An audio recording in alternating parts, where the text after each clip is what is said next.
Welcome back to another episode of the Rational Football League Show. My name's Emmett. I'm here with my co-host Brendyn Ford. What's up, y'all? We just want to start this episode off in a little bit different tone. We put a Panthers video out the other day, and you guys have responded phenomenally. It's really meant a lot to us. It's gotten over 1,500 views in the 2 days it's been up. We've gained 20 new subscribers. It's been like 157 hours or some odd thing like that watched. I just really want, like, the bottom of our heart, want to thank you guys for watching that video and coming out the way you have. It really, really does mean a lot to us, and to know that the hard work that we're putting into something really seems to be enjoyed by you guys as well. So I did want to start off by at least addressing that. And then also to the second point, we did put up a tweet for those that follow us on Twitter or our X account. They already know. We announced that we were going to be doing a giveaway once we reach 100 subscribers on YouTube. We have finally reached that goal. We are now at this current taping at 108. So with that, we will be doing a giveaway for a standard jersey from the NFL.com shop.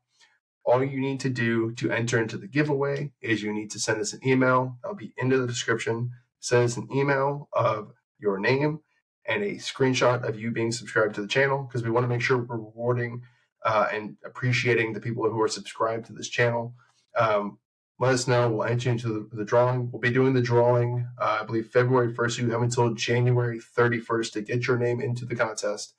February 1st, we'll spin the wheel. We'll reach out to winner, and you guys will let us know which jersey you want from the NFLshop.com. With that, we are going to be discussing a couple different topics here. We're going to be looking at Mike Tomlin's tenure in Pittsburgh. We're going to be looking at the debate between Caleb Williams and Justin Fields. Before we get into all that, you guys know you can find us on YouTube, Spotify, Instagram, TikTok, and Twitter, or X, whatever you want to call it now. But let's get into it right now, B. Start off with the news of the week. We're going to be quickly going over the Super Wild Card review and reaction. And what a wild card week it was. I mean, the theme pretty much was upsets all across the board. We had the Packers upsetting the Cowboys at home, the Texans upsetting the Browns, the Bucks upset the Eagles, the Bills just demolished the Steelers, the Chiefs took down the Dolphins in freezing cold temperatures. B, I just want to get your quick thoughts about those games. Which one stood out to you the most? Which one was the most entertaining? Yeah, no, dude, you were spot on. It was upset city. I'm just kicking myself not taking Packers over Cowboys. I know we mentioned that during last week's show. We're like, I don't know.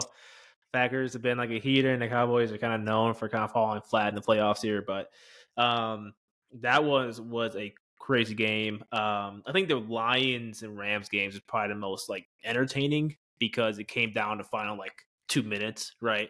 Kind of feel like the other games were just like this blowout. Like it was like they weren't really fun to watch. It's like, oh, okay, the first half is good, and after that is like, all right, this game's pretty much over. Yeah. I think even like Shanahan said something during his presser this week, like, oh yeah, they started focusing on like the Packers by like halftime of that game because it was just over already. So and then it kind of looks like getting ahead a little bit. It looks like a lot of potential landslide games again this weekend, but I guess we'll see what happens. But no, dude, it was a good first weekend of like playoff football here.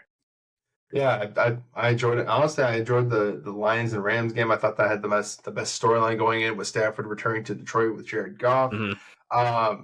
I do want to just not veer too far off topic here, but I do want to get your opinions real quick. And I posted it to Twitter, and we got good responses from it. I really want to get your thoughts about it. So now that Jared Goff has won a playoff game for Detroit and a home playoff game for the first time since 1991, I believe it was. Who has the better legacy in Detroit? Is it Matthew Stafford or Jared Goff? Yeah, I feel like you have to go with like Goff here. I think a lot of Lions fans would probably say like the same thing. I mean, they booed the man when he like returned back. Like, I don't think they really care about Stafford at this point. I mean, if you look at the entire like tenure, like you're comparing like 12 years that Stafford played for them compared to like Goff's like is this his second year or third year with the Lions? I think third year. I don't remember right now.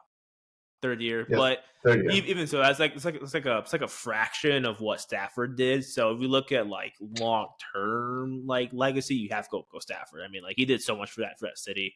And Darius Slay kind of said the same thing in a presser. He was like, "Yeah, like the fans booed Stafford. I think that was kind of wrong. Like he did a lot for that team and for that city and stuff like that." But if you ask a Lions fan, they don't even care about Stafford right now.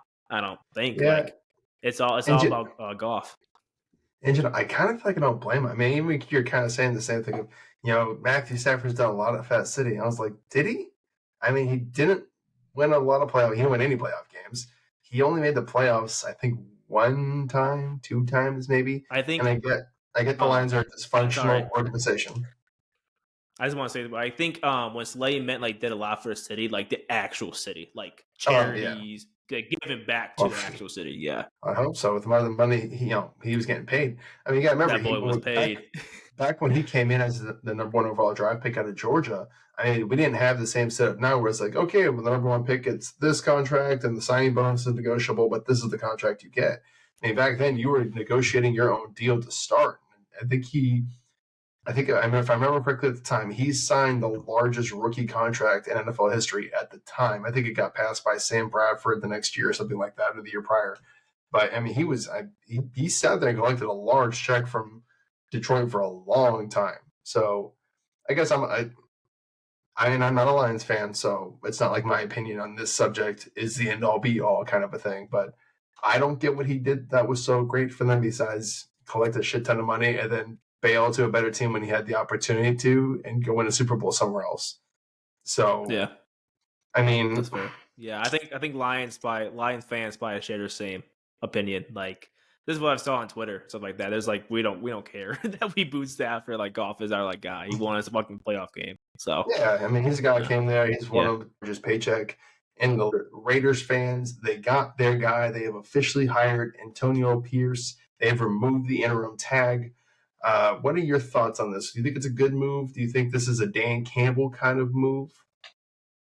Yeah, I think this is probably the best move the Raiders could have done. The team just showed that they would play for AP like the last half of the season.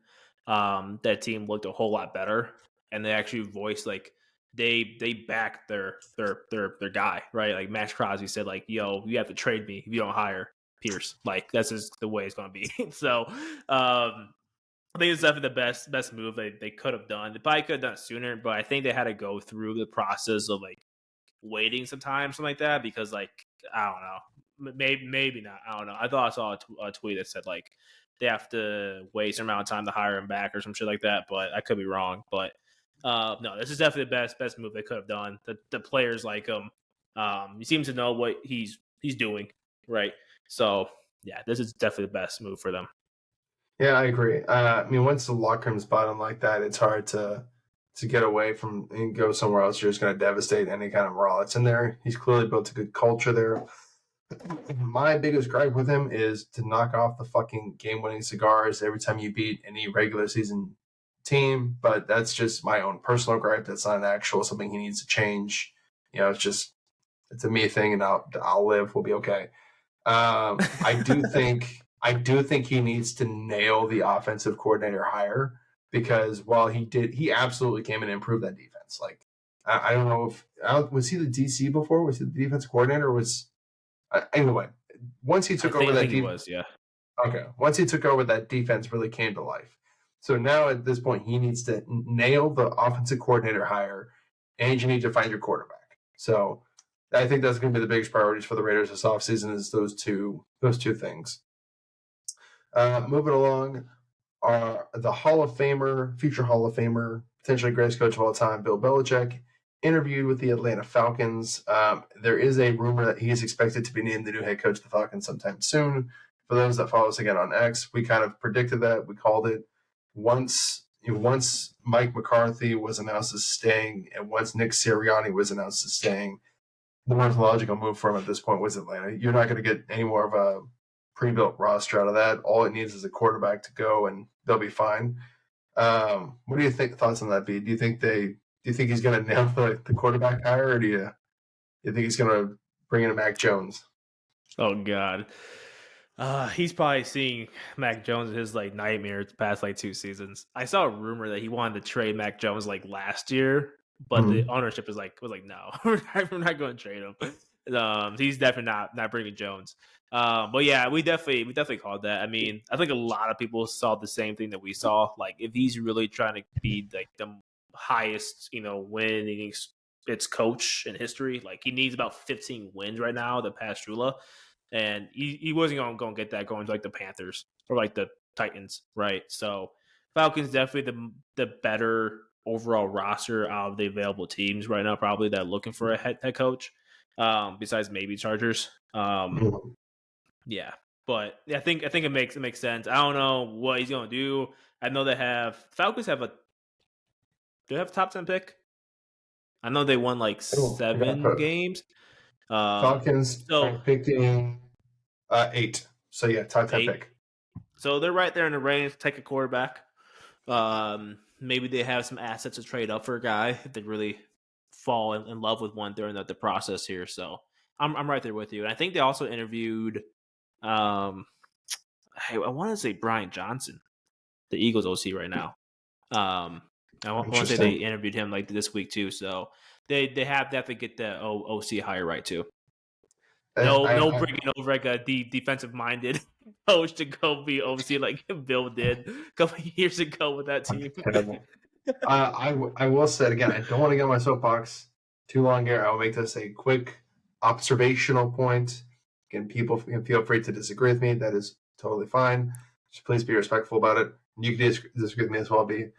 But I feel like that's the biggest downfall of the Rooney Rule is that you get these guys that, and sure, they're maybe getting experience in the interview process, but it's got to suck going into an interview knowing there's no way in fucking hell you're getting this job.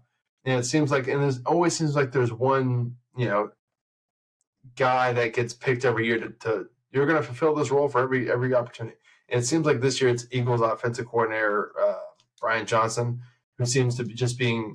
I mean, because the Eagles offense was notoriously bad. Like people were commenting all year about how simple it is, how basic it is, how terrible it is. So then, why is this guy all of a sudden getting head coaching Like, interviews? yeah. Yeah, it's not. It's like what the Chargers did with David Shaw, the former Stanford head coach. Yeah, I saw some people be like, "Oh, well, maybe it was for an offensive coordinator position. Oh, maybe it was, because he's Harbaugh's friend, they want some additional intel." It's Harbaugh. You're going to go interview the guy. You have all the intel you need right from him.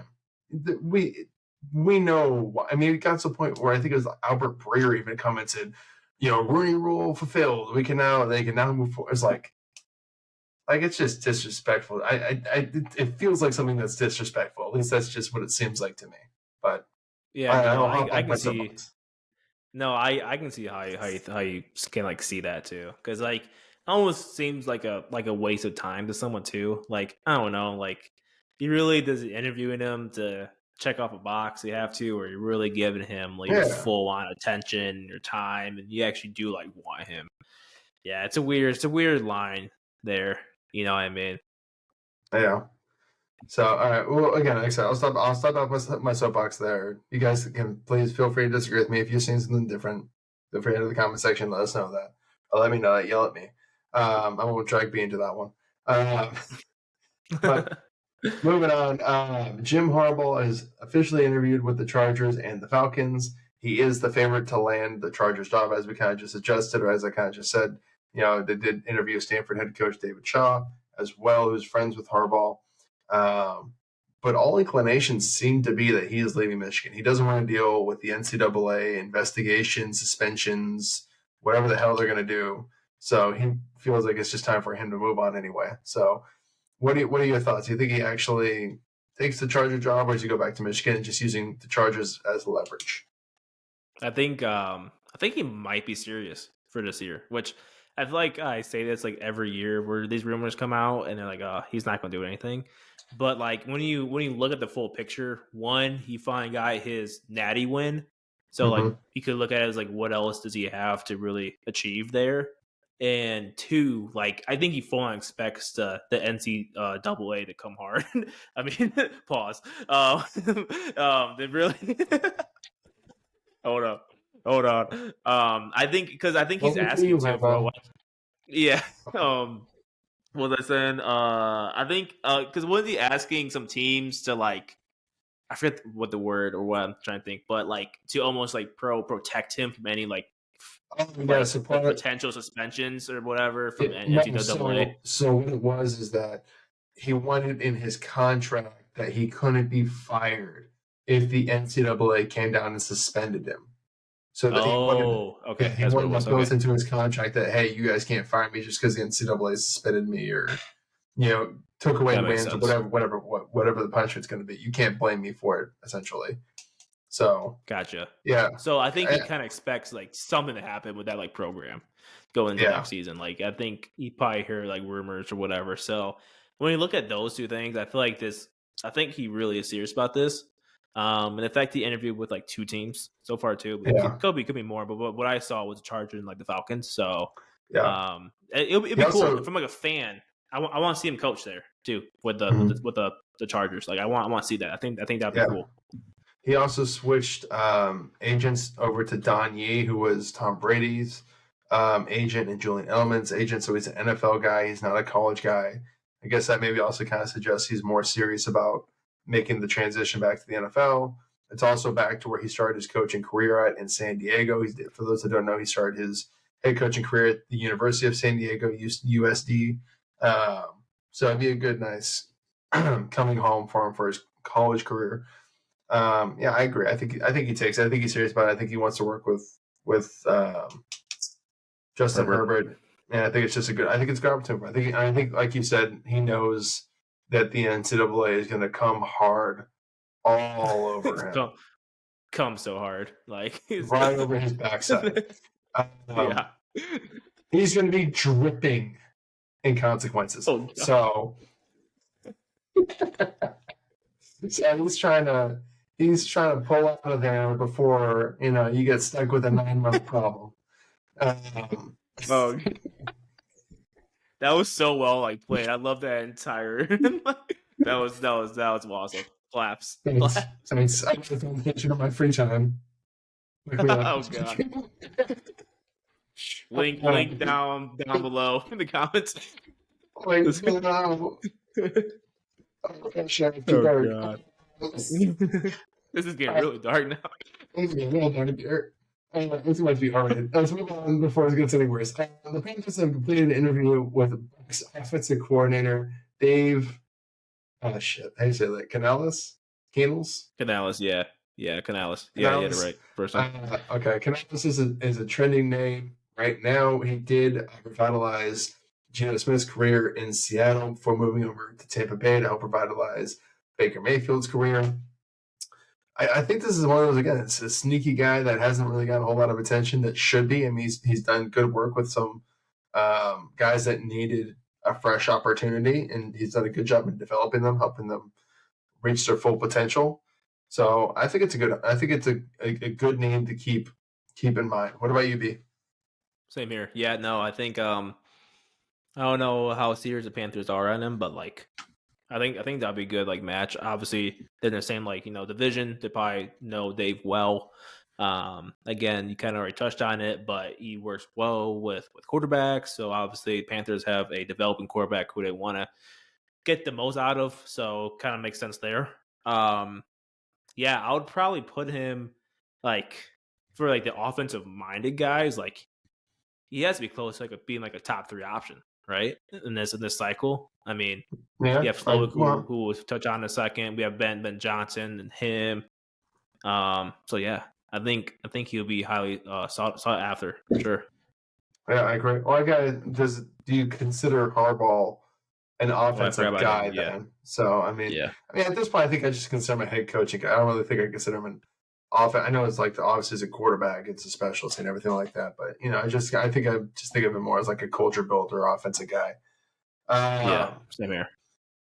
Okay, moving on a couple more here. Titans have interviewed Texans offensive coordinator Bobby Slowick, who was the former passing game coordinator, I think, for the 49ers as well. And they also interviewed Eagles offensive coordinator Brian Johnson. Slowick is another name that's gaining traction. I think he's a guy that I feel like he has earned an opportunity to be a head coach with what he's done with CJ Stroud this season and his play calling ability. But I also would not be surprised if he spent one more year in Houston. He just got away from the 49ers. He just finally got play calling opportunities. It's not like he spent his 1 year being an offensive coordinator under an experienced head coach. It was under another guy who was in his first year being a head coach. So it would probably give him a lot of benefit to stay in Houston for one more season, get a little more seasoning, a little more marinating. But B, what are your thoughts? Do you think if he gets an opportunity, he should jump at it, or do you think he should take one more season and develop? I don't know. It's tough because, assuming that if you were to stay with the Texans would keep doing what they're doing this season, right? And the team will perform well, offense will perform well, and the stock will still be there. But trying to put my feet in the the shoes of these people. Like, if there's an opportunity to become an NFL head coach right now, would you just jump on it? Because that's a really highly becoming an NFL head coach is hard. True. So it's, I don't know if they would be able to be to rationalize that, should I just wait another year, or if the Titans come out, hey, Bobby, we want you to be our new head coach. Will we really say no? That's tough. But I can see him staying. Why not? Yeah. So here's an additional thought to it as well, and you mentioned a lot of great points there. If you're looking at this hiring cycle right now, you got to compete with Mike Vrabel, Bill Belichick, Ben Johnson, Harbaugh. You're competing with a lot of really big, really well-known commodities. If you take this season, go back, get a little more seasoning, marinating, get more experience, more opportunities, and then go out to next year's coaching hiring round, you're probably the top one or top two names in that draft cycle or that coaching cycle, and you pretty much get your pick of any team you want. Versus right now, instead of being able to go work with Justin Herbert and the Chargers, you may have to go work with Will Levis in Tennessee. So, again, depending on what the opportunity is now, and we may, in the future of a video, suggest a place he might go to that is a maroon and burgundy colored team where he gets to pick his quarterback of the future. Wink, wink, nudge, nudge. Not suggesting anything for next week's videos. But teaser. Teaser. Teaser like Harbaugh leaving Michigan. Yeah, and I don't think it'd be a terrible idea. I think it'd be even really beneficial for him to spend one more year in Houston. They get his pick of the cream of the crop for next year for job opportunities, where you're going to get the most stability, the most money, and maybe the best situation to provide your quick success. Perfect. Moving on to a couple more points here. Speed run a little bit of these.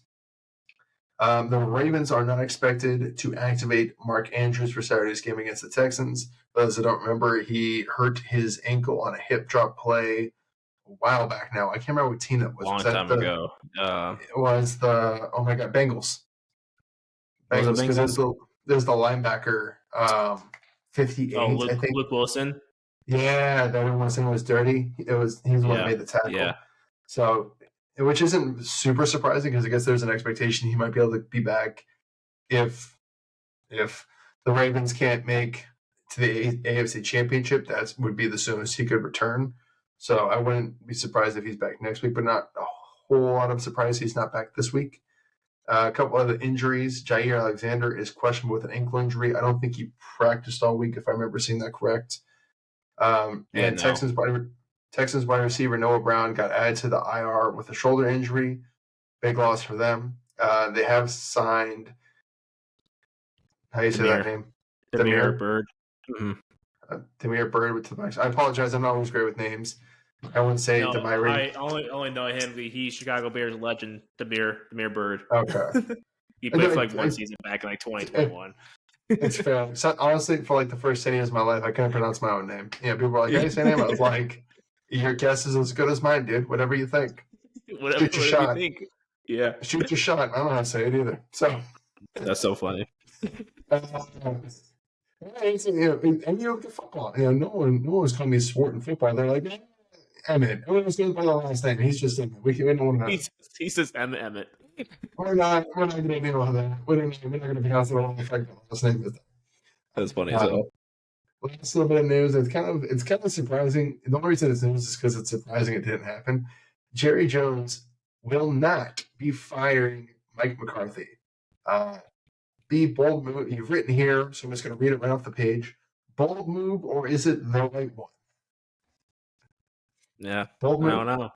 Yeah, is it bold to not fire him? I think everyone was calling for his head like after the game last week against the Packers. Like Yeah. I felt like not firing him is a bold move because everyone was like, oh yeah. Even like I forgot who was calling the game last week, but they just kept showing Jerry Jones. Jerry Jones was pissed. Like Dak threw a pick six. And I felt like he turned around and it's like, all right, yeah, this is getting blown up. It looked like he was like saying that. And then no, he's just like, no, I think he said like in his like announcement, like McCarthy's the right guy. This wasn't just on him. This as me as like the owner and the players and everyone else. So I don't know. I mean, Yep. the defense they give up like almost like a 50 burger. So I guess I don't know, a little bit there. I mean, to be fair, they probably only gave up 40 points because Dak threw like a pick six. So you got to put that on like the offense. Yeah. But getting bounced the first round 3 years in a row after 10 plus win seasons, I mean, I don't know. It's tough, man. It's tough because I can see each side. Like yeah, they did win like 12 games the past 3 years, like every single season, and then they go to the playoffs and they just stink. But that's the thing. You go to playoffs and you just stink. Like at some point, you got to turn that page. Yeah. So I don't It's know. like what's a tough point. It's like what's the point of having one extra week of the season if we're just going to get knocked out? I wouldn't call it a bold move. I'd call it a stupid move. At this point, it's been 3 straight playoffs, dude, that you've had this guy mismanage some situation. You talked all this shit about this is our year, and we're taking it to San Francisco because they knocked us out the past 2 years, and you didn't even get to San Francisco. You got embarrassed week 1 in the wild card. And here's another thing that needs to go along with this. Not only should Mike McCarthy have been fired and replaced with Bill Belichick or somebody fucking better, I don't want to hear any more Dan Quinn suggestions of being a head coach. Like, I'm over it, dude. You have a playoff opportunity. That's the performance you put up. I don't want to hear anything else about Dan Quinn being a head coach. Maybe next year, maybe it gets it turned around, but you can't shit the bed in the biggest stage and then go, yeah, but I could be a head coach. He has a habit of shitting the bed, and we can go back to 2016 and see where he shit the bed to a score of 28-3. So, yeah, I'm over the whole Dan Quinn for head coach campaign. That can just stop right now. So so rough. yeah, it's one of those things where it's like every year it's like, oh, Dan Quinn's gonna be the head. Dan Quinn needs to be a head coach. It's like, why does Dan Quinn need to be a head coach? What is he doing that's so spectacular? I mean, again, Micah Parsons is another thing. We hear so much. I'm gonna go into a tangent, so I don't want to do all that. I will cut it here. Micah Parsons is a fantastic player, but he needs to get more than 13 sacks. That's all I will say about it. We won't touch any more about it. Maybe in the future I'll make a video about it where I just stand literally on the soapbox and just yell into the mic. But for right now, we're gonna move on because we are getting deep in here with my tangents. I apologize. Cowboys fans are pissed right now. I don't blame them. Did you? Here's the reality of it. You have a top 4 roster in the league. Dak Prescott, as we've discussed on this show many times, is a good quarterback. He's a top 10 quarterback. You have Michael Parsons, who is a top 10, top 5 pass rusher.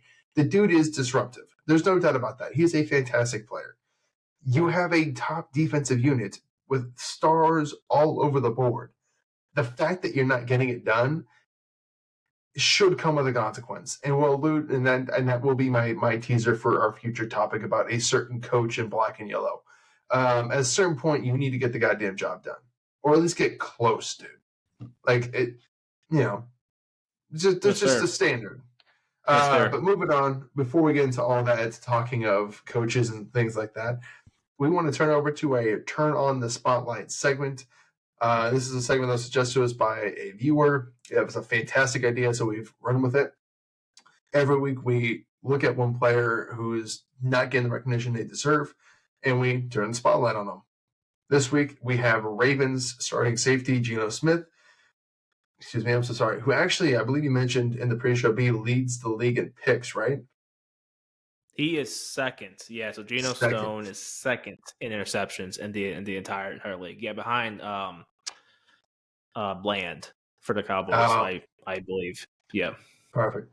So with that, we're going to be talking. Well, I say we. B's going to be talking about Geno Stone. So I'll turn it over to him. Let you inform you and me about the fantastic player that is Geno Stone. Yeah, so actually, it's kind of funny. When I was prepping for this segment, what I usually do is kind of like pull up, NFL.com and go through like the stat leaders, see if there are any names I don't really know or whatnot. Try and find a cool like story.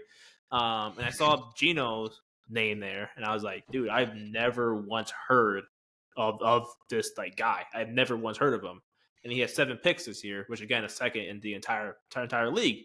And I was like, okay. And then I saw he played for like the Ravens. I'm like, I surely would have heard his name. I mean, the Ravens one of the top teams in this season so far. It's like I just never heard of him. So sorry to the Ravens fans out there. I'm not a ball knower regarding the Ravens, I guess.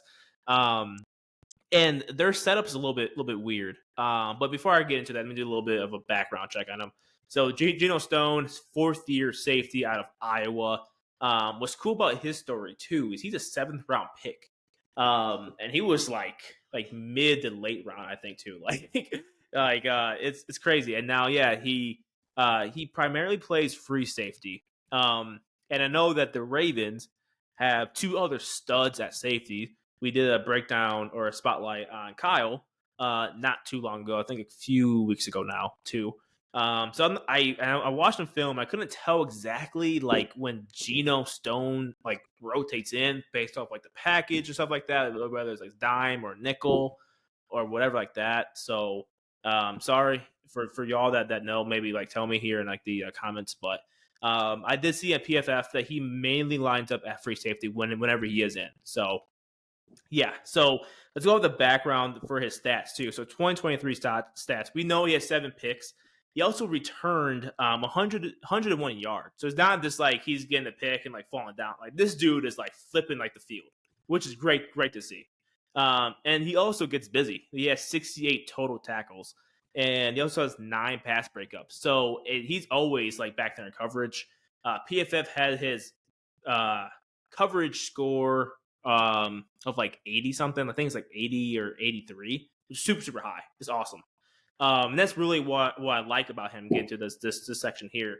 He's just a ball hawk. Like when you have 7 picks, I think you gained that like title. And DBs have like this mantra that goes like tips and overthrows belong to the defense, right? Whenever it's overthrow or tip, defensive players expect, that ball is going to be picked off. And that's exactly what he does. I mean, and there's like highlights. It was like he was back there, whether it's a deep half, he's playing cover 3, maybe he's like the high hole safety, whatever. He was always in the right spot. And sure, like sometimes the quarterback just like this sail ball over top of the receiver's head. Sure enough, he was there. Boom, return it for like 40 yards. It was pretty cool to like see.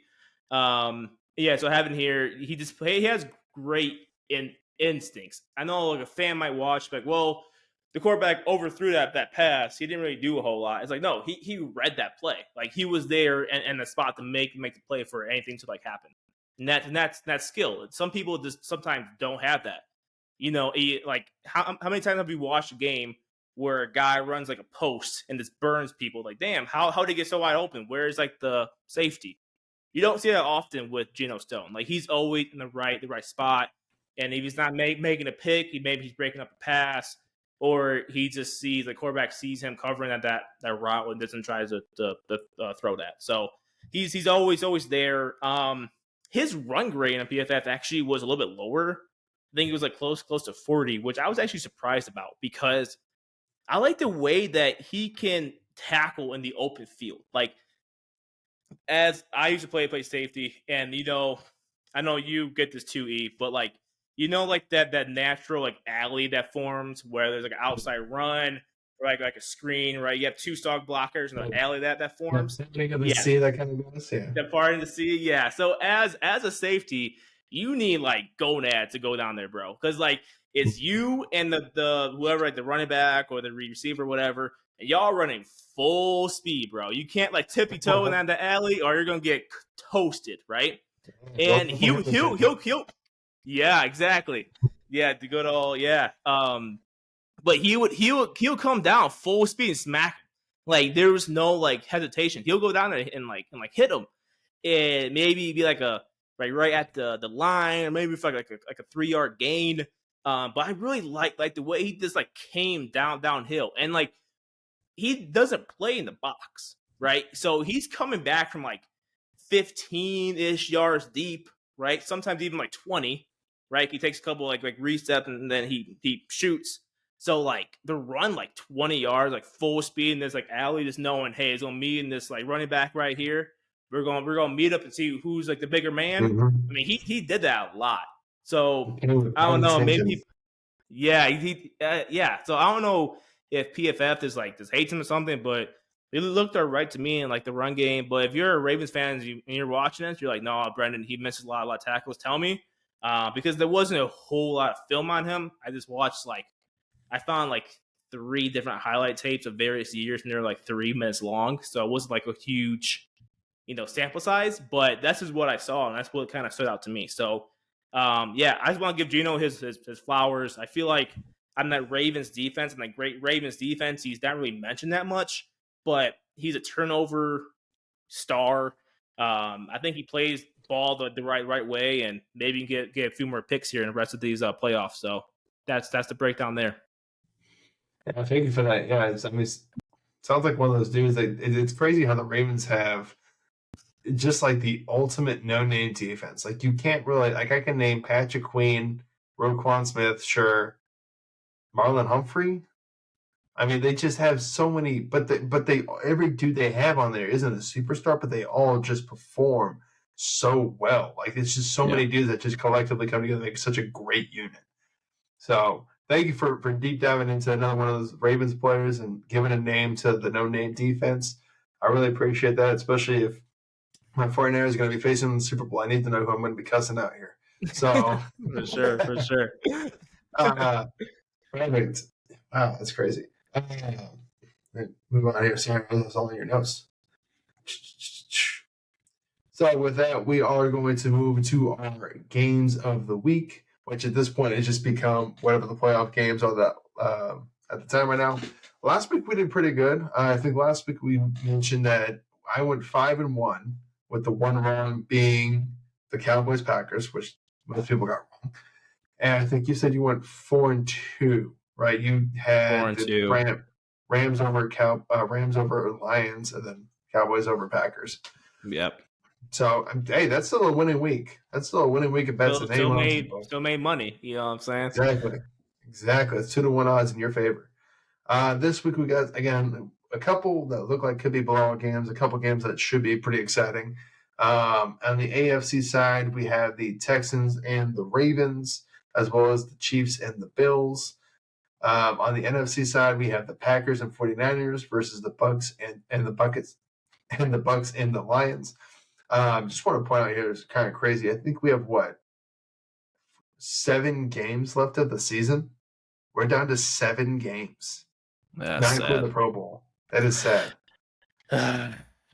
Sorry, the dark ages are almost upon us. I hate that time of year when football ends and then you have to wait forever, because I'm not a big basketball fan. I'm not gonna watch basketball. I will watch baseball, so I can't wait for the spring there. But I guess there's a new league starting right in the spring. Then in the XFL and whoever else merged. Yeah, XFL and USFL merged to make the UFL, which kind of good thing you bring it up. So, guys, why don't you go into the comment section and let us know what you think? Should we also kind of cover some of those teams as well? Should we talk about some topics going on in the UFL? I'm curious to hear your guys' thoughts and see what the interest level is in the for the UFL. But until then, we still do have 7 games, and we are going to cover those 7 games like our lives depend on it. Starting off, we're going to go with the Texans and the Ravens. A game that's going to be in Baltimore. The Ravens are favored by 9.5. The ESPN predictors giving the Ravens an 83.5% chance, so they're thinking it's going to be a blowout. It's going to be 28 degrees and snow flurries. B, who are you taking and why? Man, I want the Texans to win this game so bad just because I've grown into like a little bit of like a fan of them. I just think the story is cool. We've been on their bandwagon for like going close to like two months now. Yeah. Um, but I just don't see a way how the Ravens lose this game, man. To be honest with you, sadly, I think I'm gonna go with the Ravens here. Yeah, I agree with you. Again, I really would be interested to see what this game would look like in a dome or at a neutral site, whatever, just somewhere where they can actually throw the ball around. I'm curious to see how this game would play out then. But in 28 degrees with snow flurries, it clearly favors the running game. It's what the Ravens do best. They're a fantastic run team. No matter who they put in the backfield, they just always seem to have great rush lanes. They got a road grading O line. They have a quarterback who can run the option that helps take a guy out of the box, helps give you that 1 man advantage in the run game anyway. So I'm gonna have to go with the Ravens for that obvious reason there. Moving on to our hopeful next blowout, we have the Green Bay Packers taking on the San Francisco 49ers in San Francisco. 49ers are also favored by 9.5. ESPN predictors giving the 49ers an 80.3% chance to win this one, so they're predicting another blowout as well. It's going to be 62 degrees and sunny. Hallelujah, because there was predictions of potential rain and showers. I'm glad it looks like the weather has changed for the better. B, who are you taking and why? Yeah, I'm gonna go with the 49ers on this one. I Out of all the blow-off games, maybe this one might be a little bit closer than the rest of them. But we know when the Ravens win, when the Niners win, they win big. Like it's like one of those things I won't be surprised. It's like a touchdown game, or if like the Niners win by like 20. Like that's kind of the way it goes with them. It seems like. Yeah. I know the Ravens, or I keep seeing the Ravens. Jesus, they're on my mind a lot. My God. I know the Packers have been playing well over the past 2 to 3 weeks, especially coming off last week's win against the Cowboys when it spanked them. But I don't think it really matters. I think I'm gonna go with the Niners here. Yeah, I'm gonna be honest. Yeah, especially when you have a show called the Rational Football League Show, you try to be as unbiased as you can. You try to be as objective as you can, but sometimes, man, it's so hard not to just let the fan out. And I'm gonna do it now. The Packers fans have been talking shit all week. They've been running their mouth all week, going at anyone who has 49ers in their bios, headlines, pictures, whatever. They're trashing Purdy. They're telling, they have radio hosts suggesting that they should take late hit shots at Brock Purdy and going Yeah, after, that's wild. CMC's knees and shit. So I hope this game isn't close. I hope they embarrass them. I hope they drop 60 on them. They put the Packers back in their place and understand there's levels to this. You're down here, we're up here, and we're going to do what we're supposed to do as the number one seed without front home field advantage throughout the playoffs. So I hope this one's not even close. I'm sure at halftime it will probably be somewhat reasonable because that's just how the NFL works. But come after halftime, I'm sure this game is going to be a final score of 44-10. That's only because the 49ers called off the dogs at the third quarter to get ready for the NFC Championship game. Facts, Moving dude. on. I was gonna say I forgot about that radio guy talking about hitting pretty late and all that stuff. That's wild, though. You gotta be better than that. You gotta be better than that. That's the mentality of a team and fans of a team that know they have no fucking chance this week. Because if you gotta go to the point you're suggesting, hey, well, we should take players out, you have no fucking chance in hell. At no point have I watched any game this week as this season as a 49ers fan and went, damn, I really hope we break Lamar's ankle. Never once. I want the Ravens at full strength. I want to play them at full strength. I hope everyone stays healthy in that game. If we lose, so be it. We lost to a good team. You'd say like the despair setting because you're like, well, if we just break Purdy's neck, we have a chance, right? It's like, fuck off, dude. Yeah, so, that's nasty. I hope they absolutely embarrass him. I hope they put Love back in his place to get 3 interceptions and we knock off this Love hype and just remember there's levels to this shit. Moving on to our NFC game, we have the Bucks and the Lions. The game's going to be in Detroit. The Lions are favored by 6.5. ESPN predictor is giving the Lions a 63.4% chance of winning. And the game will be in a dome, so weather won't be a factor. Dave, who are you taking in this one? Yeah, I like going with at least one upset, but like for this game, I don't know. I just for some reason I just don't like the Bucks. I just don't. I don't know. I don't know if it's because I think the Lions have more confidence now after winning like their first playoff game. Is it like ever, or is like for like a long ass time? I think it might be the first one. I don't know now. Who? The The stats or the Lions? facts. The Lions, yeah, after they Yeah, won last week. So they're since okay. 1991. It's their Oh, first home playoff game they've won. okay. Or first playoff So game I they know won. they're riding on that wave, right? And I don't know, man. I know the Bucks handled business against the Eagles last week, but the Eagles have looked awful since they lost to the Niners back at week 10 or 11, whatever that was. Like Yeah. their their downfall has been crazy. Like it'll be studied for like years. Like what the hell happened to this team? So for that, I'm going to take the Lions. I think Campbell and the boys are going to be ready for this game. Yeah, I really like the Bucks story this year. I like Baker's redemption arc, and I think they've been a quiet, sneaky good team that hasn't gotten the respect that they deserve. Especially when we're looking at training camp, and people were talking about overthrows to tight ends and saying, "Oh, look at the Bucks, they're tanking for the one pick and shit like that." So it's really cool for them to come out and have the season that they have had. I do think it ends this week. I think the Lions are a good team, but here's the biggest reason why I think this game goes the favor of the Lions, because last week, even though the Bucks did beat the Eagles on a down spiral, they still gave up. I don't have the numbers in front of me. I think it was like 150 something yards to Devontae Smith. I don't know how many were after the catch. I mean, he was just breaking corners, ankles every opportunity he had. And Amon-Ra St. Brown's a lot of that same kind of player. He's a yak dude. He's a tough dude. He's going to make you miss in space. So, and that's what you're going against, and you just showed you guys couldn't tackle last week. I don't expect you to come out this week and all of a sudden learn how to tackle. Another point is Detroit is not in a downspin. They're not some dysfunctional team that's lost their way 2 months ago, and they're just here for the ride. They're a team that's hungry. They're a team that's ready to prove themselves. They want to get back to the NFC Championship and give their fan base something to root for. So with that, I'm going with the Lions just for that matchup being the key one I'm looking at. Moving on to our final game of the divisional round, we have the Kansas City Chiefs taking on the Buffalo Bills. The game is going to be in Buffalo. So Patrick Mahomes' first road playoff game of his career. It will be in Buffalo. The Bills are favored by 2.5. ESPN predictors giving the Bills a 57.1% chance of winning. It's going to be 20 degrees and snowing. B, who are you taking away? So this one's actually tough, or tougher for obviously the spread's there. It's a lot closer game. You have all the storylines like you just mentioned. Mahomes' first real playoff game.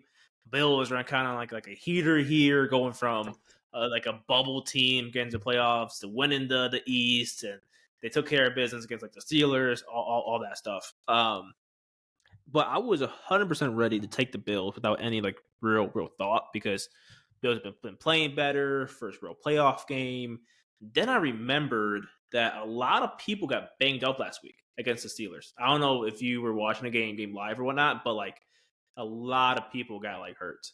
Or why are you looking at me like that? Nope, please go on. Oh, okay. All right. So I pulled up their like injury report here. So it looks like Gabe Davis is out again. Terrell Bernard is questionable. Starting Yeah, that's your linebacker. dude. That's your Yeah, dude. that's my guy. I forgot. I don't know how he even got hurt, but forgot about him. Rasul Douglas is questionable. So one of their starting corners. Teron Johnson is questionable. I think doesn't he play nickel? I I thought think he was a so. starting nickel maybe. And then like okay, their punter is questionable, which actually would like suck, because then you have your kicker who doesn't punt. Like that's actually like a sneaky thing. Like that would actually be like awful. Actually, Let's see. not awful, That's how you but injure like is so bad when your punter is hurt. You're not even just like a regular receiver, tight end, linebacker. It's like it's so bad the punter can't go. It's like, oh, fucking me, dude. Like oh we had a rough shit, week. yeah. I remember he hurt his like hamstring last week. I was like, damn, that actually like people don't think that's a big deal, but like we have a guy out there who doesn't punt often. I mean, Yeah. you can have some like And some field shanks. Like position. it could be bad. Yeah. Yeah. It's the Um, field position. I don't know, and I know that like The Bills are 2.5-point favorites, but the home team gets like 3 right there. So if this game was in Kansas City, it will be flipped and favored to the Chiefs, right? I mean, that's kind of what the way the Yes. spread's kind of looking like. Yeah. But I don't know. This really can be coin toss for me. I'll go with the Bills here, just because I feel like they'll finally get over that hump and slay the dragon, which is the Chiefs and Mahomes and whatnot.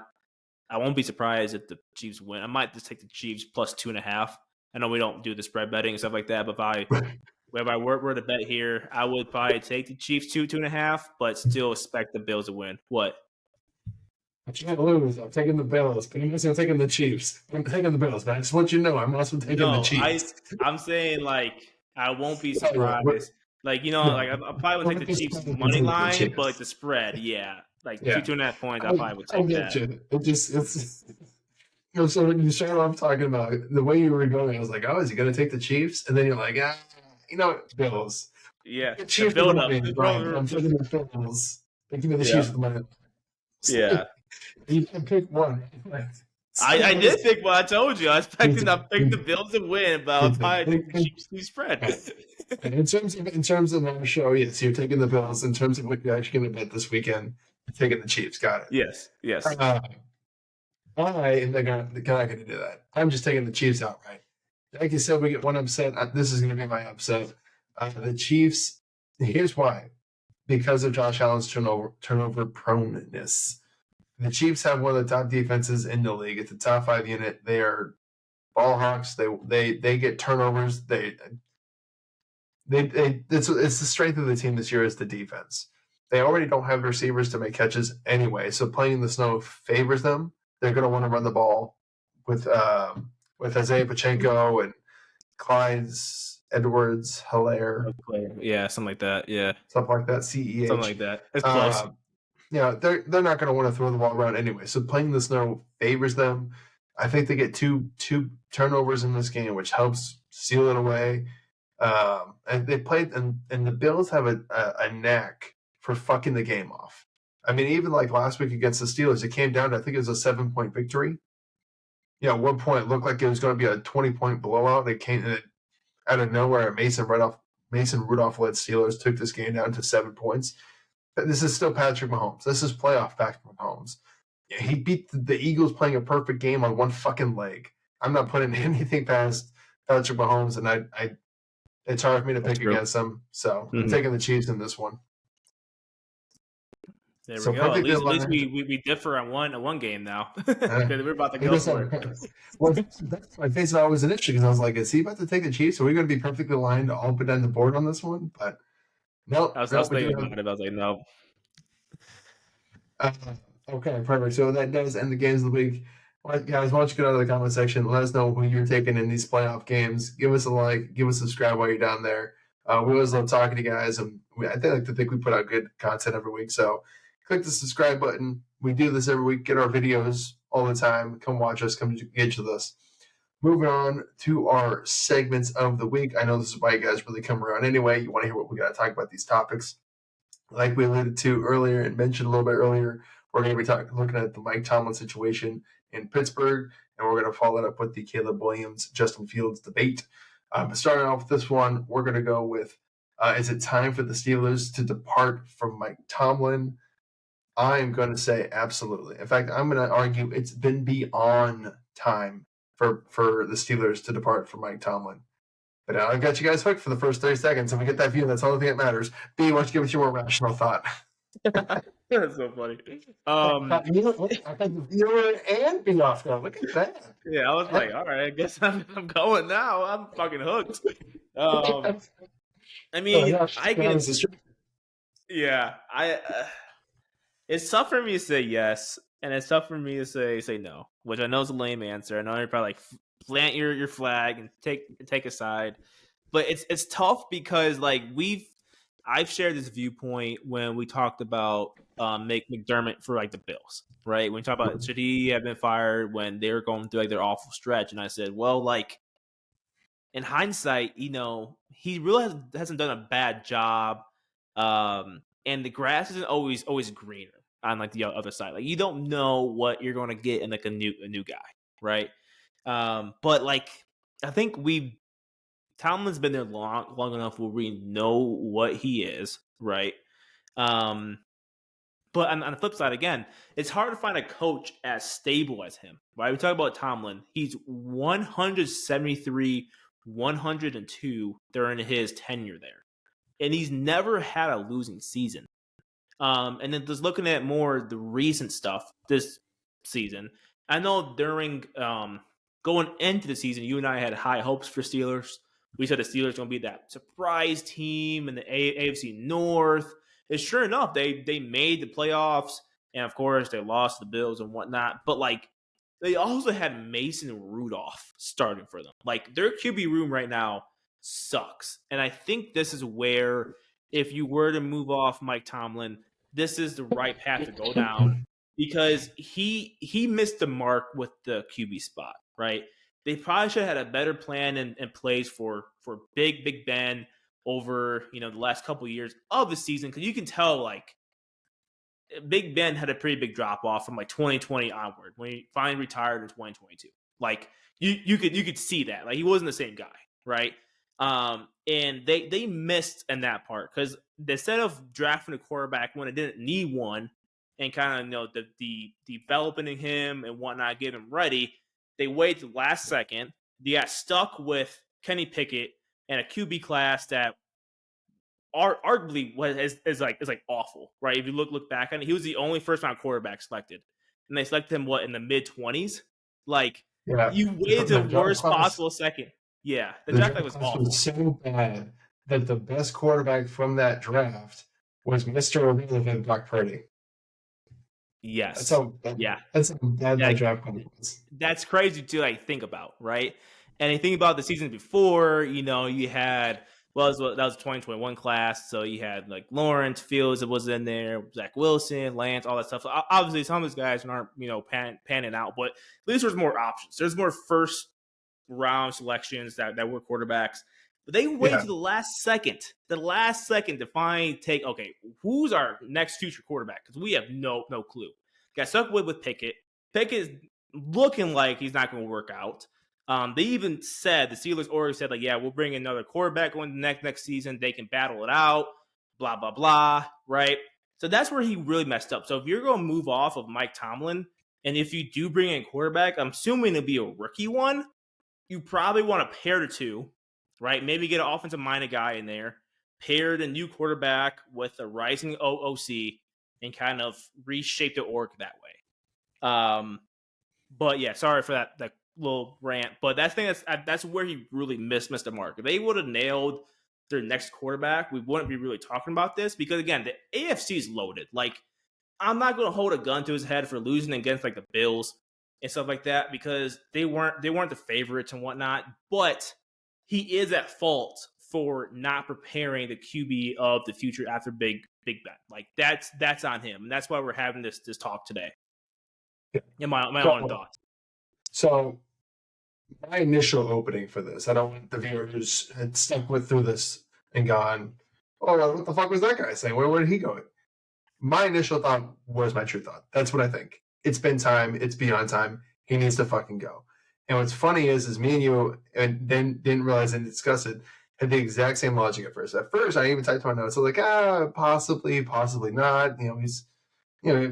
He's been a really good coach. He's just stuck. And I was same thought you said. He's stuck with the bad quarterback, right? And I don't blame him for the bad quarterback, right? I blame the GM. The GM should have made that decision. The GM should have said, hey, no, we're taking a quarterback now. Hey, Big Ben's declining. He just had UCL surgery. He's 36. He doesn't take care of himself. We want a quarterback now to learn. Imagine where Justin Fields might be if he was sitting behind Big Ben for 3 years, learning, and then taking over. But I digress, and I will recede on that point. That was my initial thought. And then I went, what's this dude's break? Like, let's look at his numbers. Like, how are we looking here? And it was at this point that I realized, what the fuck am I talking about? This dude had his opportunity and fucked it off. So let me point this out to you. The Steelers have not been to the AFC Championship game, right? So all those winning seasons, they have not made it to the AFC Championship game since 2016, 7 years ago. In that same, let's take a shorter time, Kyle Shanahan's been to the NFC Championship game 3 of the last 4 years. Andy Reid and the Chiefs have been to the AFC Championship game since he's took over as a starter in 2018. They've been to the AFC Championship game every single year since. Now, again, you can make the argument, well, hey, dude, he's got Kenny Pickett, right? Well, what about when he had Antonio Brown, Le'Veon Bell, and Big Ben? You made the AFC Championship game one time with that talent. Once you had Martavius Bryant as well, didn't make an AFC Championship game. That's unexcusable. You go, okay, well, string of bad luck. You got the Patriots. Whatever. Okay, cool. But hey, Emmett, he's still a Super Bowl winning coach. He won the Super Bowl. He's been to multiple Super Bowls. It's like, you're right, he has, and he is. He last made the Super Bowl. Oh yeah, and 13 years ago, in 2010, when Aaron Rodgers won his only Super Bowl. 13 years ago. I mean, holy shit, dude. How do you say the coach of a team for 13 years and don't even make it back to the Super Bowl? With Antonio Brown, Big Ben, Le'Veon Bell, Martavius Bryant, and you still had James Harrison, you still had Ike Taylor. I digress with all the talent that Minkah Fitzpatrick, TJ Watt. I could go on and on and on and on about the talent the Steelers have had since he's been there. But let's take it a little bit further back and go, okay, well, I mean, he won the Super Bowl in 2008. Right.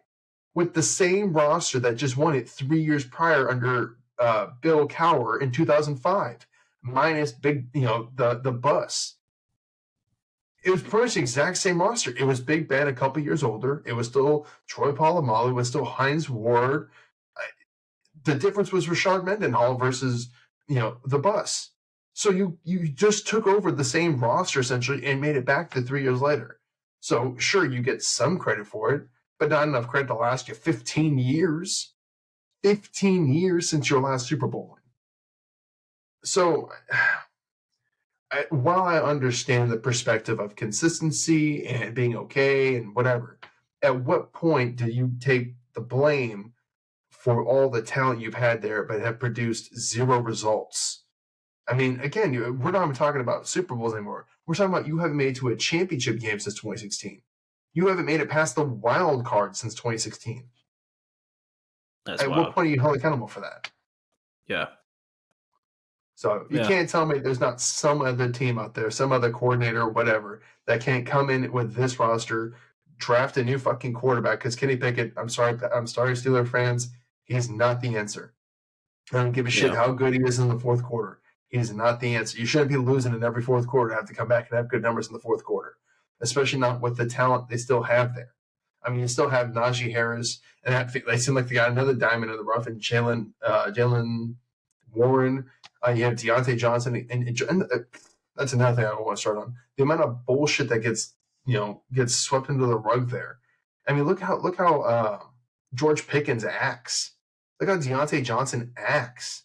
I mean, dude, what kind of coach is letting that kind of culture just run rampant? And we see how Antonio Brown was at the end with this stuff. We see how Le'Veon Bell was at the end of his stuff. So while he seems like a really, really great person, and he seems like he's a good coach, at what point do the Steelers expect more out of him? Yeah. Yeah, you bring up a lot of good points too, especially with the playoff woes. I mean, at some point, like, you have to turn the page. Like, you have to go finish the playoffs. Like, and I get the AFC probably overall is the tougher conference in the NFC. You have a lot of great names there, for decades, but like not getting like a playoff win per se, like you mentioned, like since 2016, like that's crazy. Like that's wild. And the talent they had a bunch of talent too. I don't know. It just makes me wonder. Like, I have to go back and do a little bit more research and like the OCs they had possibly and stuff like that. And I know he made a change this season, in the middle of the year, where he got rid of crap. What was his name? Do you remember his name? I can like picture his Charles Hill. No, I can picture his goddamn face right now. Canada. Yes. Matt Canada. Yes. They made a switch there, so he kind of did it right from there, and obviously the offense a little bit got better, got improved a little bit, whatever. Sure. At the same time, real quick, He brought in Matt Canada. He brought in that guy. He hasn't been able to nail the fucking coordinators. Yeah. That's still under his jurisdiction. It's in his job description. Nail the coordinators, dude. I will say this is a little bit of a tangent, but I do expect if they were to move on from Tomlin, that their search for head coach will be a little bit more extensive than other orgs. Because do you know how many head coaches they had during their like franchise, basically like history, like basically like ever? 3 exactly. Tom Landry, Bill Cowher, Mike Tomlin. It's the Steelers' way. Like they like a guy, they like to make things stable and whatnot. So I know, like if they do move off of Tomlin, whether it's now or whenever, at some point they will have to. You can't coach forever. It will be a very extensive search. I would think, right? Because they don't want to be like most orgs, bring a new guy every 3 or 4 years, right? They want a guy to last 10 plus. Like that's just the way their org is kind of just woven. That that's what they like do. So that makes me wonder. Maybe we have to do another deep dive some other day. Like what would be a potential coach? Like I think there's a guy out there right now who might be kind of good. He's not offensive minded, but he seems like a Steelers type of guy. And he was at the Titans, you know. I think he wanted that. Yeah. Yeah, were you gonna say that? Yeah, we're gonna say that. Vrabel, yeah.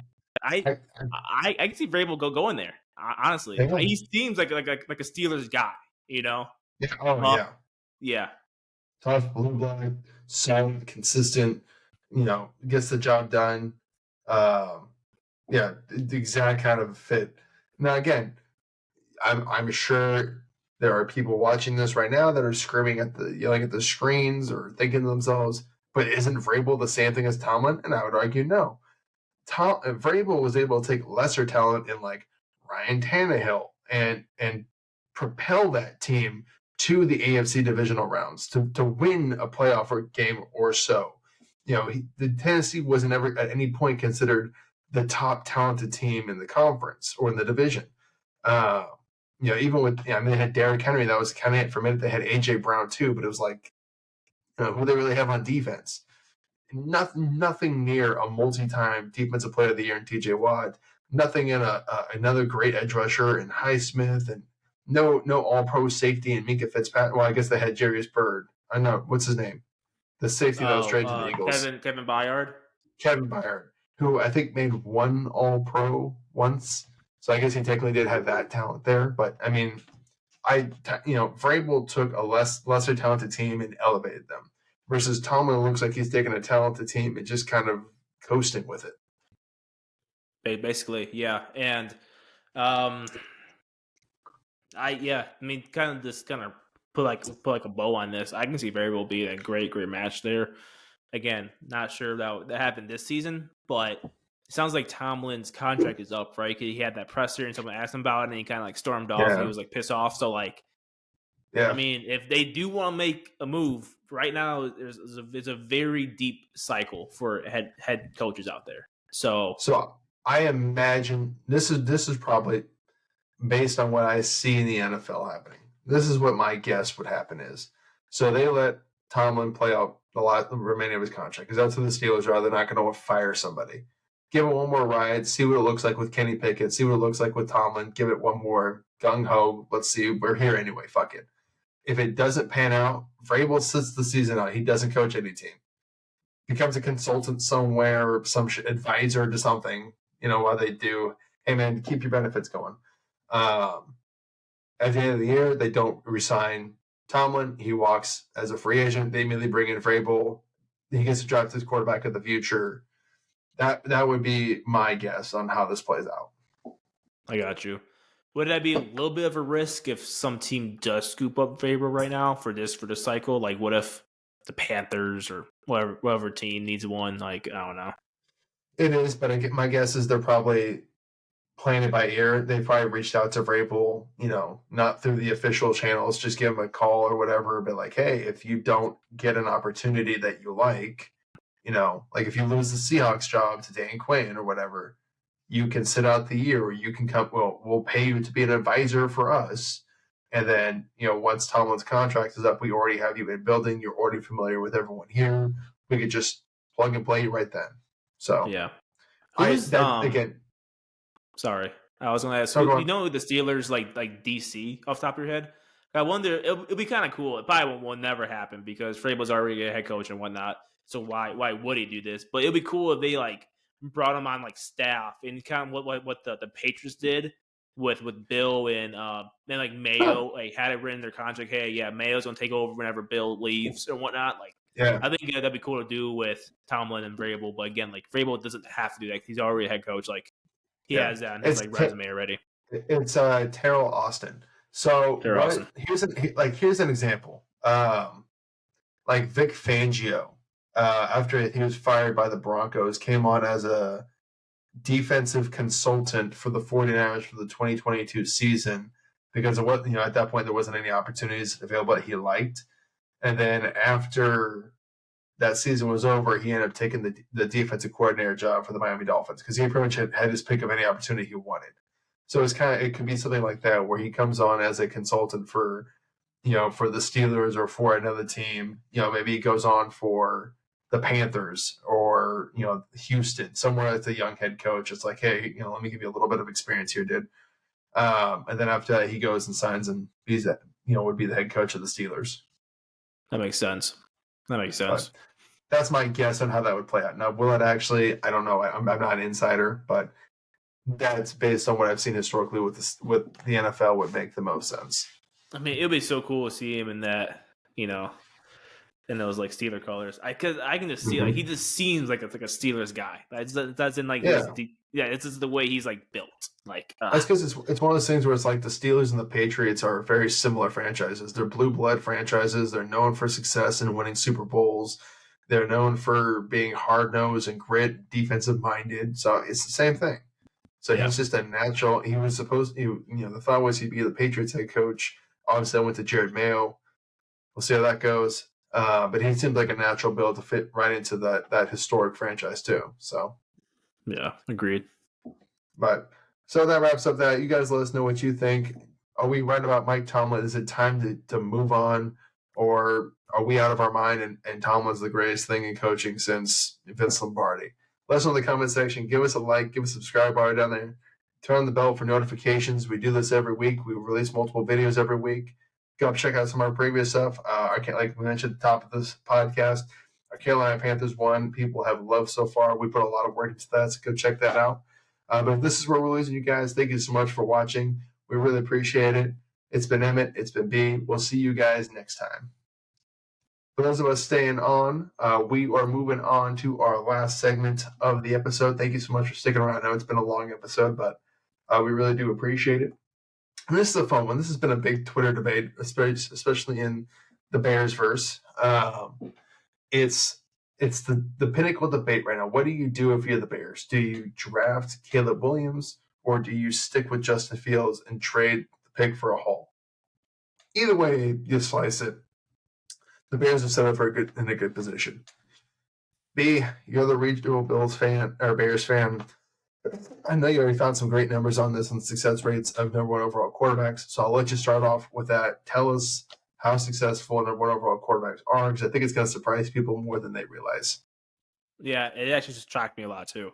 So all the credit goes to Dave Kluge. You can find him on X or Twitter at Dave Kluge. That's Kluge. He published a really cool thread on how well first overall picks do.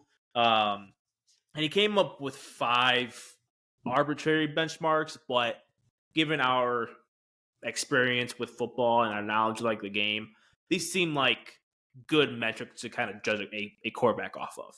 So the 5 benchmarks or 5 metrics that he included in his data, he looked at number of passing yards. So he said over 4,000 passing yards is deemed good for a season's worth. 30 touchdowns, passing touchdowns in a season, he deemed good, which makes sense. 80 plus career starts, I think that's pretty good. Makes sense. Winning a playoff game and then making the Pro Bowl. So for this research and his data, he said if a quarterback achieved those 5 metrics, the quarterback should be defined as like good. I think that makes sense.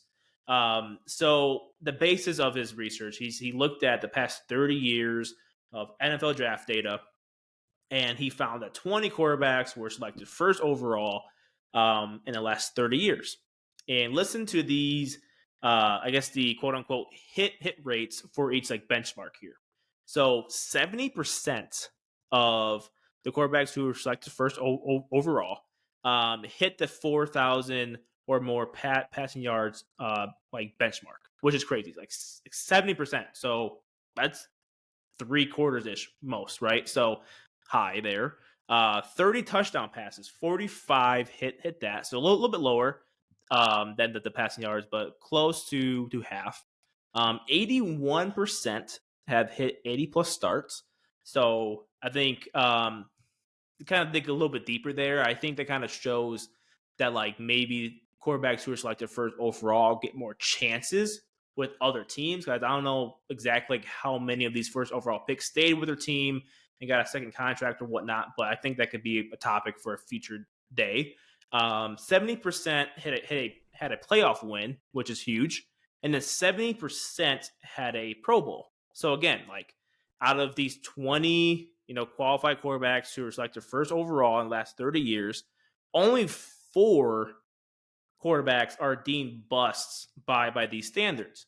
And that's Bryce Young, Jamarcus Russell, David Carr, and Tim Couch. And Bryce Young's going into year 2. So I think it's still early to call him a bust. So pretty much 3 out of 20 quarterbacks, like the first overall past 30 years, didn't hit any of these like benchmarks here, which shocked the hell out of me because I kept hearing, over the past month or so, yeah, but like, wouldn't you rather take your chances to trade back and get 3 or 4 chances to draft a blue chip player versus taking the quarterback because quarterback's on bust out and Caleb's gonna be a bust. I see the signs there and all that stuff, but the data kind of shows that like there's only a 15% chance in regards to these benchmarks. Obviously, there's more in the football than just these 5 benchmarks, right? But there's a 15% chance, only 15% chance that CW will be a bust by these standards.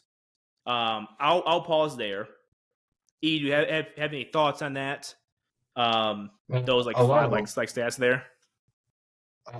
So just for example, and I'm not going to throw a bunch of numbers at you guys here. I think we're good on that. So if it sounds like at least a 70% chance that number 1 overall quarterback is going to be successful, which is a whopping fucking number. Holy shit. There's nothing else in the draft that's 70% success rate. Hitting just a couple of those 4,000 yards would be an all-time Bears single-season leader in yards. 30 touchdowns. I was trying to pull up some of these numbers real quick. 30 would be the highest too. 30 would be the single-season record. 80 games started at quarterback. I'm going to go on and guess here and say would probably be the career record for a quarterback. Cutler might have a lot, but let's see. You're right. It would be number 4 on the list behind Jay Cutler, Sid Luckman. I'll let you guess what year he fucking played. Like and 40s. Jim Harbaugh. Jim. 1939 was when Sid Luckman played. And then, Jim Harbaugh. Behind that is Jim McMahon, who played. He had 66 games. So if you reach those numbers, you already have one of the greatest quarterbacks in Bears franchise history. Yep. Something Justin Fields has not done in 3 years. Yep. And let's take this to our next portion of this conversation here. Let's look at these. And as much as it may or may not matter, let's look at the public opinion on the situation here, right?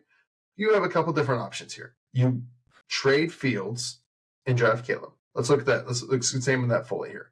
You trade Fields somewhere. You trade him to Atlanta, right? You get a 2nd-round pick back. Best case scenario, Caleb Williams is a success. Justin Fields never develops. It looks like a brilliant decision by the Bears. You get a good round pick for a guy who is never going to hit anyway, and you get your star quarterback. Worst case scenario, you draft Caleb Williams, and all of a sudden, Justin Fields puts it together in Atlanta. The odds of that happening, unfortunately, at this point are slim to none. It's 3 years. We, at this point, know what Justin Fields is. It didn't take 3 years to figure out what Jordan Love was. It didn't take 3 years to figure out what Brock Purdy was. It didn't take 3 years to figure out what CJ Stroud was. It just doesn't take 3-4 years to figure out what a guy is. At this point, when you get to this point in the development to go, well, we need to see what he is, you get a Geno Smith.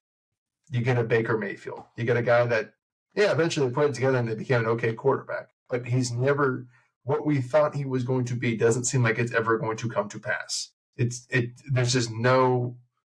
There's no. I mean, I can't even think off the top of my head of a single comparison where it's like a guy. It took him 7-8 years, and all of a sudden he became a superstar.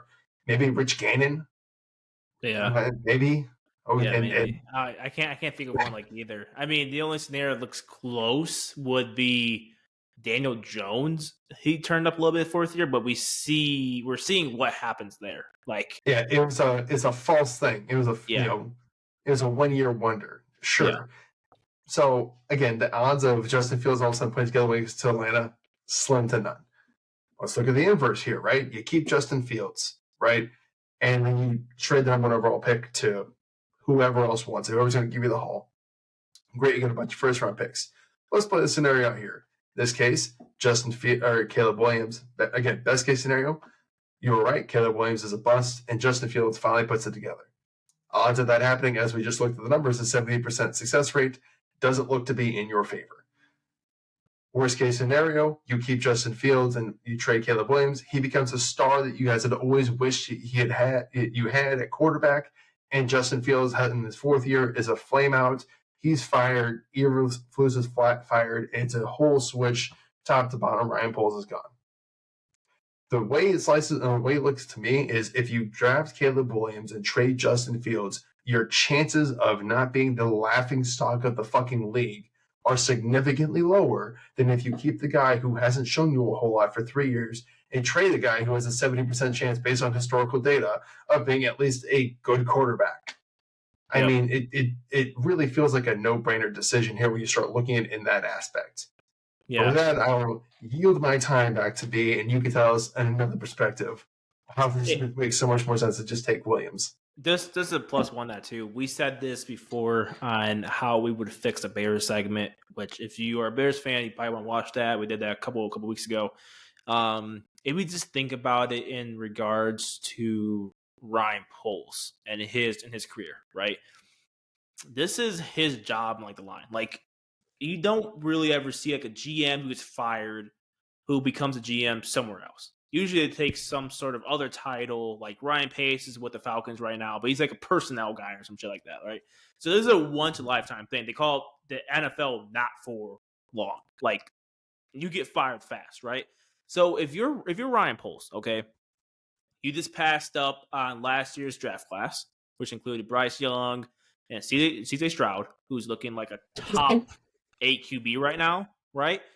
And if you were to pass up on this class again, which is probably more of a deeper class, and you have 2 studs there, and arguably 3 studs, one being CW, which is a prospect. Everyone's saying he's like the best QB prospect in years, blah, blah, blah, blah.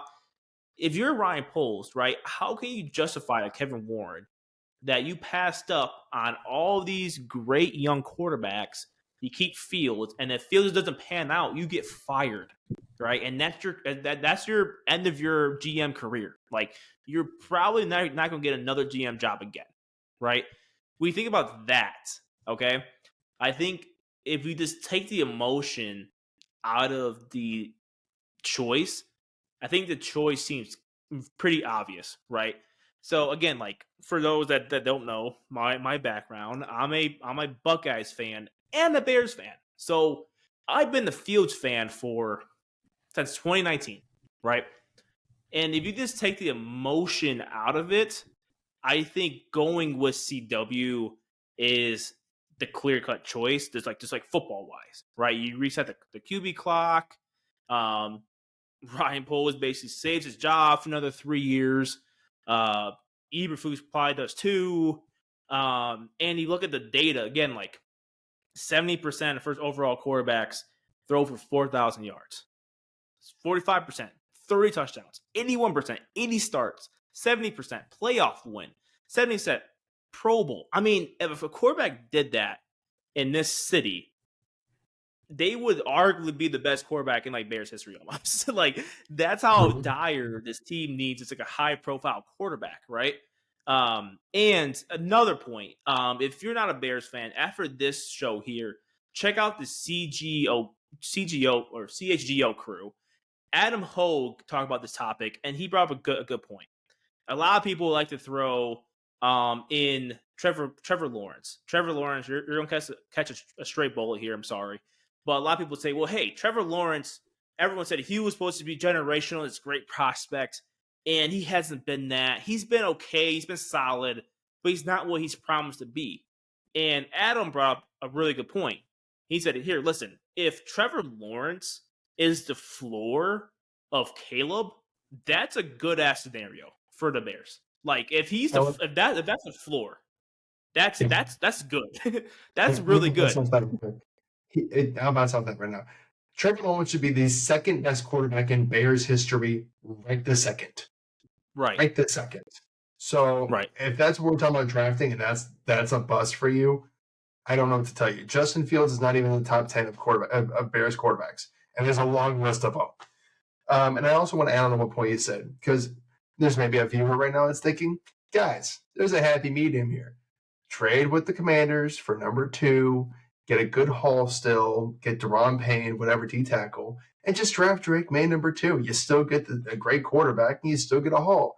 Let me tell you why you don't want to do that. I'm going to go back to 1993, and we're going to look at a couple scenarios where a quarterback was taken number 1 and number 2. And you tell me which ones you think panned out, which ones didn't.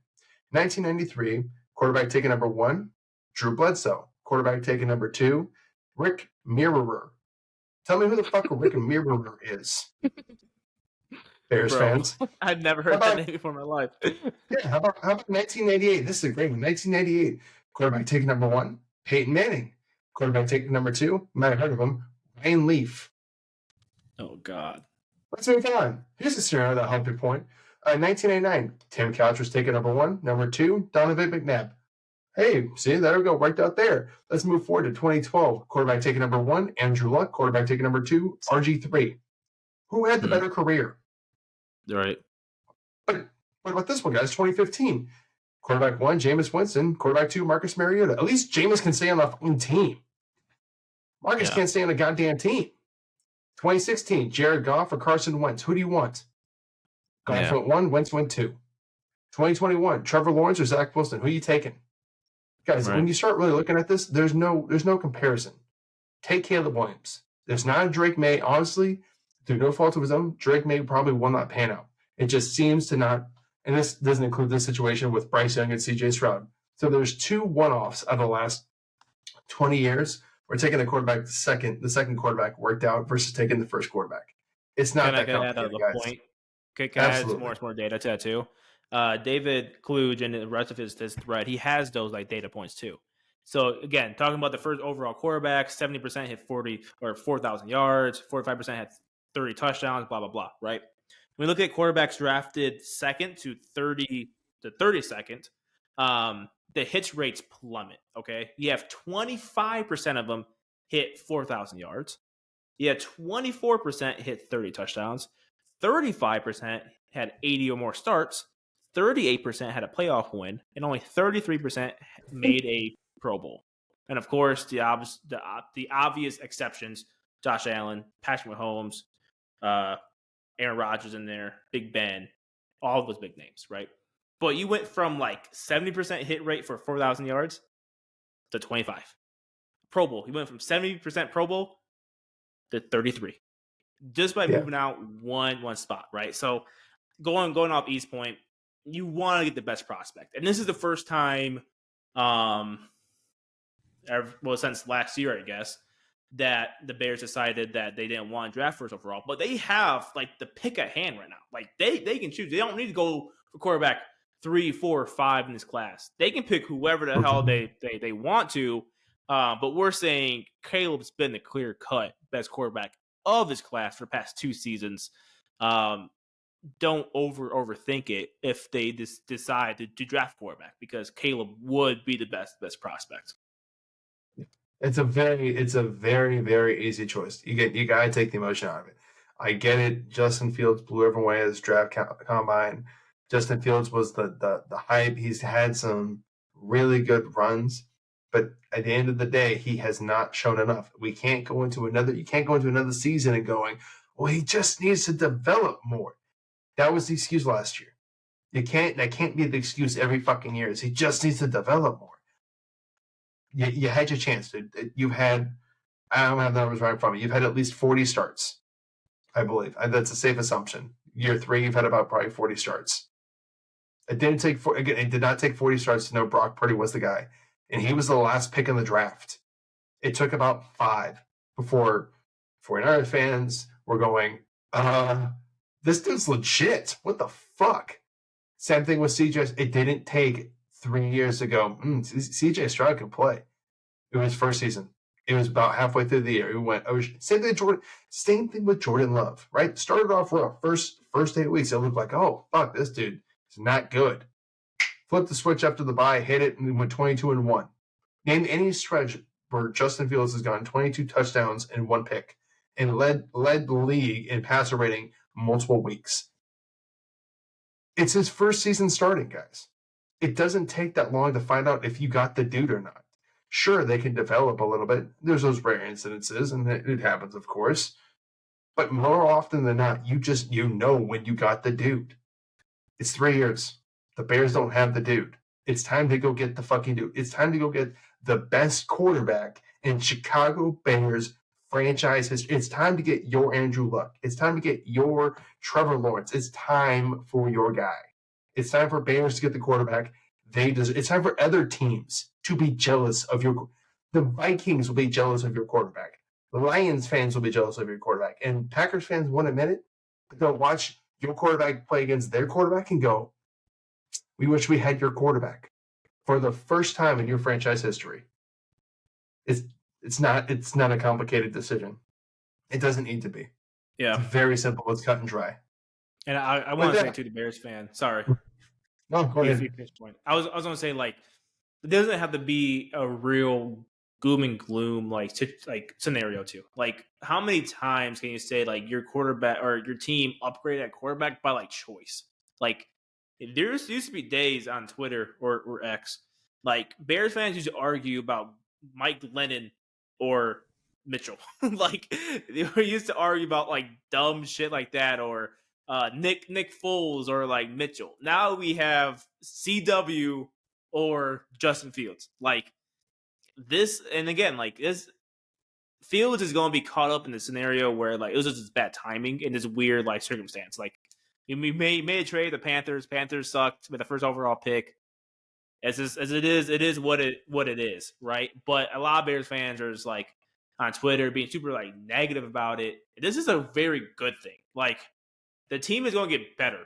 Like, either direction they go. I mean, obviously we think they'll draft CW, but this, for some reason, they trade down. Okay, they get a bunch of picks, whatever. But this is not like doomsday. Is what I'm trying to say. Like, things are on the uprising for this team, and again, by choice, they get the upgrade at like quarterback.